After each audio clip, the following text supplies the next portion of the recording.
Alrighty, so day 3 of the World Championships is over, and I can't say that was the best day of hockey.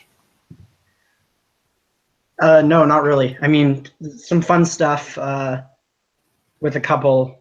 But besides that, you had one fun game and a lot of slogs. Yeah, it's like I just finished covering the Switzerland versus Norway game, and I couldn't tell you like more than like 2 things that happened on the game, and those 2 things both involved Canadian-born Cody Almond. So that's kind of showing how bad of a game that was. And Yeah, I avoided Norway, Switzerland because I don't have to cover any games that I don't want to.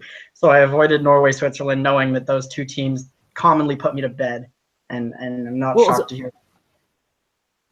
I picked that game thinking, you know what, this could be a fun game because it's 2 teams that could still compete for a final quarterfinal spot. And right. it was so dull from the beginning. And that's the problem. Both of Norway's games have been really boring. Are they just a boring team? Who knows?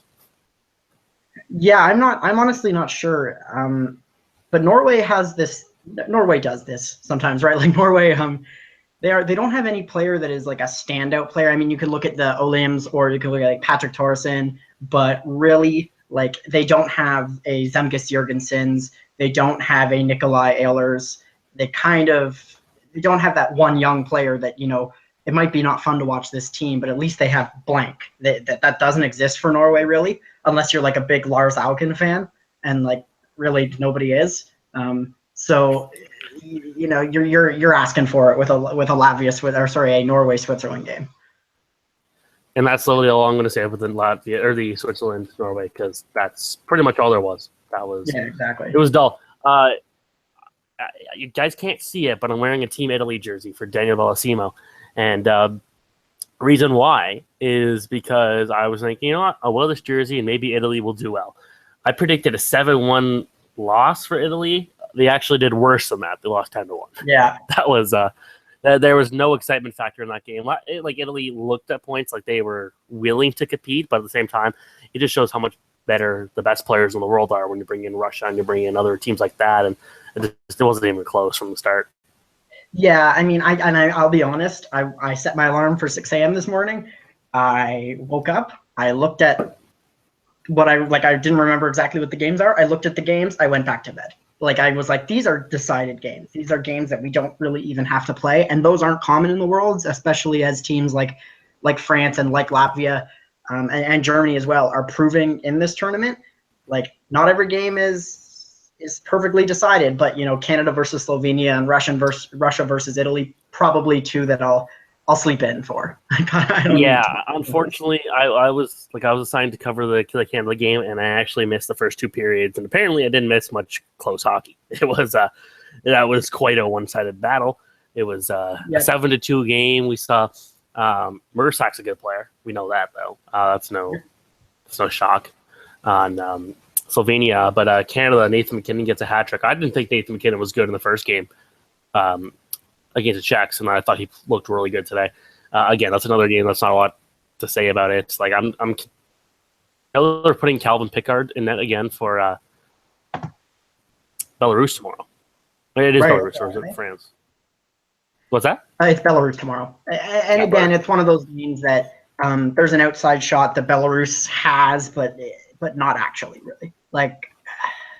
And Russia, Germany might be like that, but Germany has proven, so far in the tournament that they can win games that they're not supposed to, or that people wouldn't assume they're going to. So Germany, Russia might be one to watch tomorrow.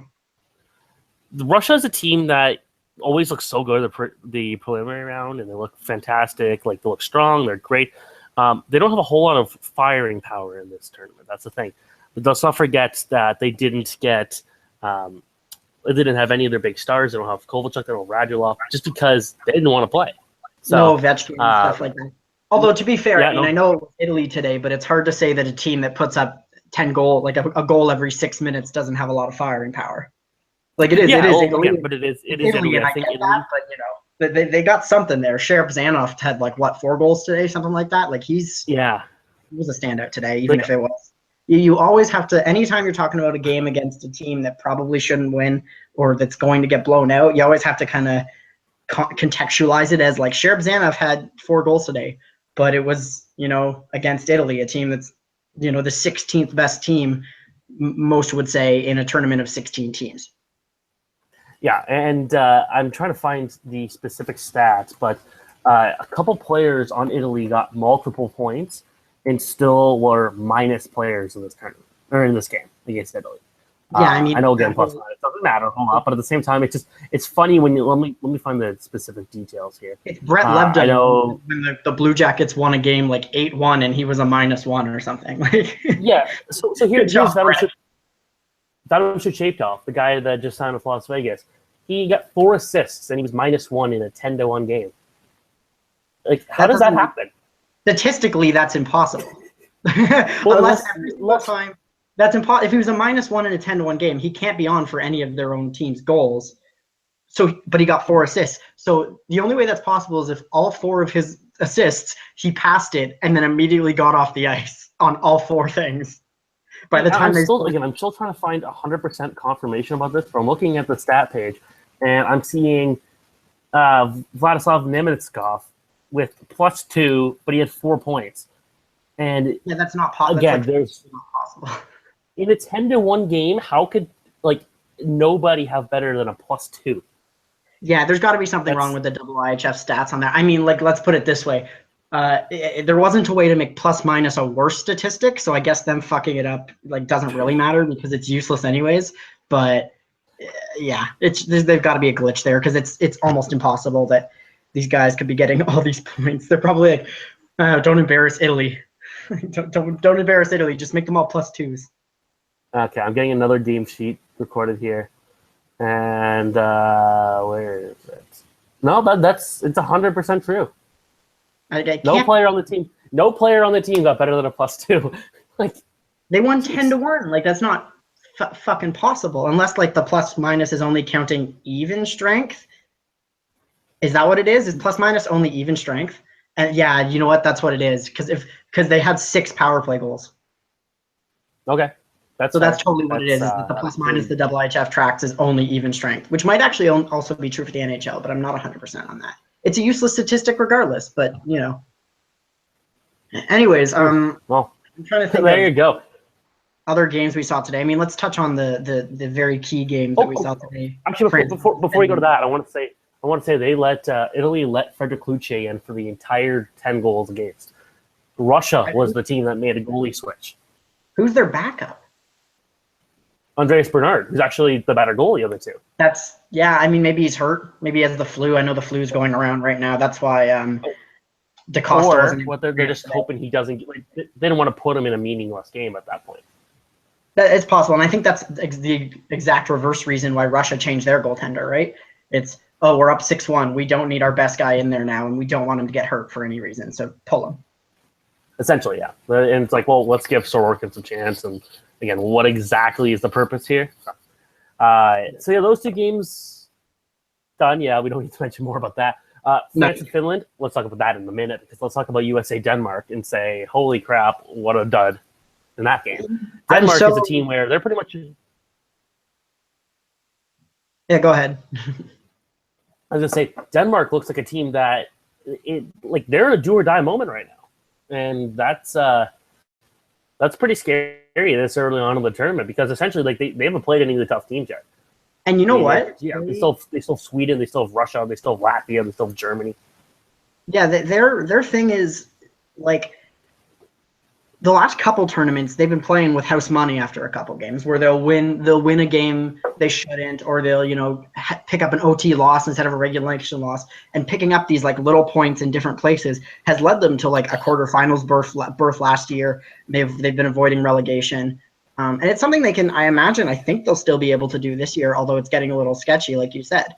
They play with house money, so essentially they just don't have to go out there and worry about getting relegated, worry about missing the quarterfinals, or the real goal becomes a higher goal than just avoiding relegation. But at this point, they're going to have to shift gears back to, we don't want to end up in Division 1A, playing whoever the hell is up in there, right? Playing Austria and Kazakhstan, or I guess Austria will be back up in this division next year, but playing like Kazakhstan. Like, is that a place where Denmark wants to go back? And like Denmark at their best is better than what they're showing. Like you mentioned on Twitter today, like Denmark's missing some of their best players. That doesn't help. Yep. And Sebastian Dom, who is a good goalie, is just not playing at the best of his ability. And it's a shame because, again, this is a team that they've had a lot to be excited about, specifically when you look at how good they've been in the World Championships last year. And this year, they've shown absolutely nothing. And it's just a disappointment. I guess there's not much else to say on that one because it was a 7-2 game. Other than Clayton Keller gets a hat trick. And the guy who literally has one more year. That was pretty impressive on them. But the Americans, again, they probably should have beat Germany, and I think they'll still compete easily for one of the 4 spots. Yeah, I'm still, if we're doing, are we up or down on guys? I'm still down on the States in comparison to where I was at the start of the tournament. I mean, against Denmark, whether or not Denmark was doing well, you expect the U.S. to beat Denmark. You expect them to beat Germany, and they didn't. And I think that's part of the reason that I'm down on them. I think tomorrow, when they play a game against Sweden, that is pretty much anybody's game at this point. We're not too sure. That's going to be, that's going to show where their talent really is when they play against Sweden. Yep. I just want to point out a very good point. I'm just checking the comments now on YouTube from Nicholas Garcia, and he said, point I completely forgot that Denmark's actually hosting the tournament next year, so they can't go down. Yes, they can't be relegated. No. Yeah, so there we go. That's completely forgot about that one. Anyways, you get relegated, but I think the concern is Denmark doesn't want to go back, and I did forget about that. But even if they can't be relegated, Denmark has been competing for quarterfinal spots in the last year or two of the World, and right now they're competing to, not be in a position where they would have gotten relegated, because whether or not they do. If they go into Denmark next year and they go into their home tournament and they're the team that is only really there because because they're hosting the tournament and not because they're actually a top 16 team, that's going to be very disappointing for their fans and for their program, for sure. Exactly. Finland, France, we saw history getting made there with France winning their very first game against Finland. And, you know what? It's not when France wins these games, it's like a 2-1 against Russia, and I want to say it was a 3-2 against Canada. So they go into these games when they have made upsets, and it's been it's been really close. They went out and beat Finland 5-1, which again, in any other year, that's a massive accomplishment, and if it's impressive. At the same time, you know what? That was probably one of Finland's worst games I've ever seen them play internationally at any level, except for maybe the Ivan Holinka last year. Yeah, you know what? They just don't. We talked about it. We talked about it yesterday, and we talked about it on day one too. But Finland just has not brought their best players, and they have not brought a competitive team. And the guys are out there to bring a competitive team. I mean, I was curious about what their goaltending situation was outside of Korpisalo, and it's not good. And there's guys they could have brought. You go and look at the standings in the Finnish league and the goalie statistics in Liga this year, and there's guys like Jussi Runes who are putting up big numbers there. And I want to say Antti Lassila or something Lassila, putting up big numbers, playing 30, 40 games, putting up 930 save percentages. I don't know why these guys weren't invited. I don't think they were at training camp. I don't know why they're going with guys like Joonas Korpisalo. I think Finland might have a reverse Slovakia problem where, regardless of how good the player is, they're going to bring in like NHL guys who probably don't deserve to be there.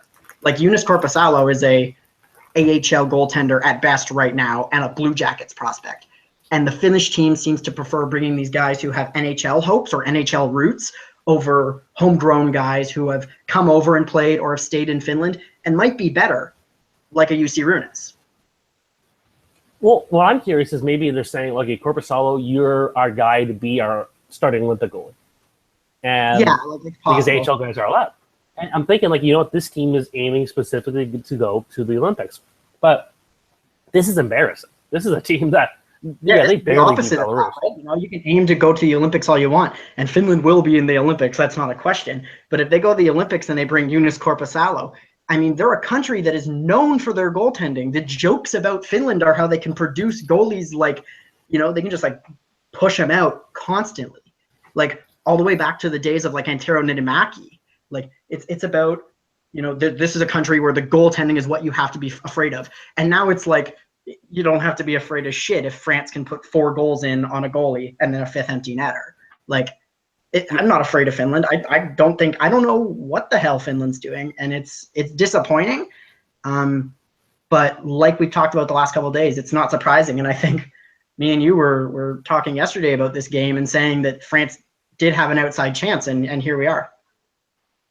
Another comment we're getting here from Locks the Fox, who says lots of Finns are blaming their coaching, and the example is Pulivery getting benched in favor of Ultimate. Very true. Very true, actually. Yeah, let's not forget that Finland fired their coach at the World Juniors before the relegation round. Like, I've never heard of a team firing a coach mid-tournament. So I don't know what's going on with I don't know enough about like the actual Finnish hockey, like the Finland's version of Hockey Canada or USA Hockey, but something's going on there because like firing your coach right before or mid World Juniors, was it, and then going into this situation where apparently, as Locks was pointing out, they've got bad coaching or they're blaming their coaching, and they've got Joonas Korpisalo in net when there's a lot of qualified Finnish goaltenders out there who I think objectively are probably better than Joonas Korpisalo. I don't know, like, did they think it was the World Juniors and they're like, okay, we'll bring Korpisalo. He's what, 20, 21 or something?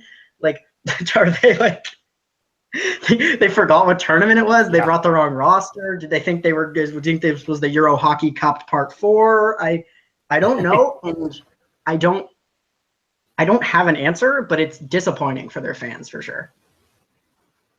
Yeah, and let's not forget Finland is also, they still have to play the Czech Republic tomorrow when they got Canada later on, among other games. So yeah, Finland, they're in the weaker group and they're not looking good. Finland might not make the quarterfinals. Like, that's not an outlandish thing to say. Like you said, they play the Czechs tomorrow.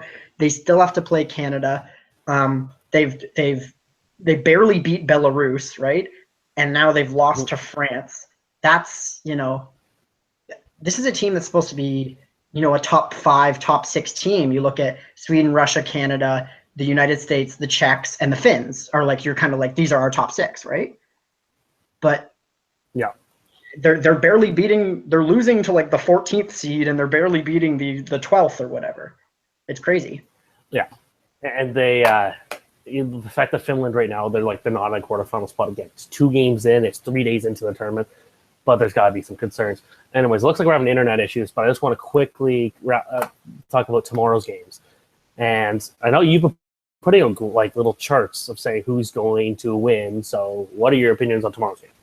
Right. Okay. Just to quickly go over the charts, the IIHF calculates world championships in a certain way, designating a certain amount of points and then calculating it over 4 years with weight to each year as far as it goes back. It weighs less in the final score. So I took those and then I started doing a thing called an ELO rating or an ELO rating, which is when 2 teams play each other, it calculates what the odds are that each team wins and then factors in the actual result. So if a really good team beats a really bad team, nobody really changes their results. But if a really good team loses to a really bad team, the good team drops a lot of points and the bad team gains a lot of points because you're beating a better opponent. So what that has calculated is, for one, the 3 teams that have made the most gains so far, and it won't be surprising to you, are Latvia, Germany, and France.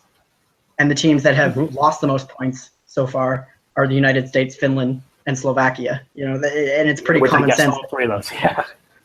Yeah, exactly. Yeah. For tomorrow's games, in Group A, we got Germany versus Russia, and the model has Russia with a 72% chance of winning. Let's not pull a Nate Silver election night thing here. 72% chance of winning does not mean 100% chance of winning. It's if you flip a coin 4 times, Germany would come up once. Is kind of what's going on here. So there's a chance. There's an outside chance for Germany tomorrow. In Group B, the earlier game, we have Canada, Belarus. Canada's got a 76% chance of winning that. So again, not dead set. My eye test would say that I would pick Canada, Russia 90% of the time in this one, 95%. So I think those are probably easy to call, but we might see an upset. We could see Germany hold their own against Russia. They've certainly already done it against the States. Yeah, and with Belarus, let's not forget that whoever wins that game, no matter what, at least one Canadian wins in the Canada versus Belarus game. Right. Yes, exactly. Yeah. Yeah. A Canadian team will, a team with a bunch of Canadians on it will win that game. Yes. And then the later games, Finland, Czech Republic in Group B, I have as a really close game. I got Finland at 53%.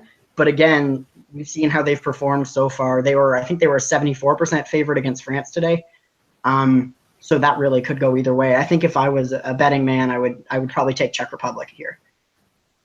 And then the late game for Group A, I have the U.S. versus Sweden, and I've got them both at 50-50. The model has them both at 50-50. I think it has the U.S. at a 50.1 and Sweden at a 49.9. So, flip a fucking coin on that one. I've got no idea. Yeah. If you're going to tell me to pick now, I think I'd take the U.S. just because I really liked what I saw today, even though it was against a team that they should have beaten and did. I've liked their, I think dynamism is the word I would use, their speed. And I've seen more of that out of them than I have out of Sweden's scores. My guess here is I'm going to go with Russia beating Germany, but it'll be a close one. It will not be a 10-1 game. It'll probably be like a 4-2. Canada will beat Button. Finland versus Czechs. Czechs will probably win 3-0. And Sweden versus USA, goaltending, I think, in that case. If it's Victor Fast over Eddie Lack, I honestly may have to give Sweden the win. I'm going to give Sweden a 3-2 victory there. Cool. And I think I'm pretty much with you on most of those. I would say Russia's going to win by maybe 2 goals, maybe 3 goals. I'm going to say Canada has a pretty good history against Belarus, if I remember correctly. I say they probably win 5-1, 6-1 maybe. I think Finland probably drops to the Czechs by a 3-1 or 3-0 like you said. And I'll take the US maybe in overtime over Sweden or in a shootout, like 4-3, 3-2. Cool. All righty. Thank you very much for doing this again, Curtis. Absolutely. And I believe we will talk tomorrow then. Yes. And tomorrow I will make sure that I have a good microphone and I'll show camera. So, yeah. anyways, see you later.